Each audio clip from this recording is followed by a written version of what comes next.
டேய் மரியாதையா அவளை கல்யாணம் பண்ணிக்கோடா. என்னடா நீ ஒழுங்கா தானே படிச்சுட்டு இருந்த? ஹே, நம்ம வீட்டில் பணம் காசுலாம் நிறைய இருக்குடா. எதுக்காக இப்படி தேவையில்லாம் புரோக்கர் எல்லாம் பண்ணிட்டு இருக்க? டேய் புரோக்கர் யார் மேல கைய வைக்கிற? புரோக்கர் கிக்கர்னதோ சொன்னா அவ்வளோதான். கைய ஓங்குன பொட்டச்சிருவேன். போ போய் வண்டி எடு போ. சாரி. ஓகே இதை பாரு, ஜோதி வயிற்றுல உன் குழந்தை வளருதுடா. அதனால அவள் ரொம்ப கஷ்டப்படுறாடா. அவளுக்கு ஒரு மோசமான சூழ்நிலைடா. உன்னால அவள் வீட்டில் 1008 ப்ராப்ளம்ஸ்டா. நீ தானே கெடுத்த, நீ தான் வாழ்க்கை கொடுக்கணும். அது உன் கடமைடா. டேய் போடா, போய் வண்டி எடு போ.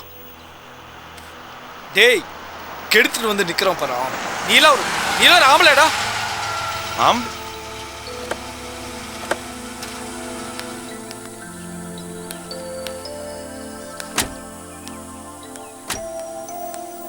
ஏய், நான் ஆம்பளையா இல்லையான்னு உன் ஜோதியவே கேட்டுப்பேன். இது வர்ற பரிதாபப்பட்டு கல்யாணம் பண்ணோன்னா 232 பேரை நான் இன்னொரு கல்யாணம் பண்ணியிருந்தேன். நானும் முற்றும் திறந்த முனிவரும் இல்லை, உன் ஜோதியும் படித்தாண்ட பத்தினியும் இல்லை. ஏய்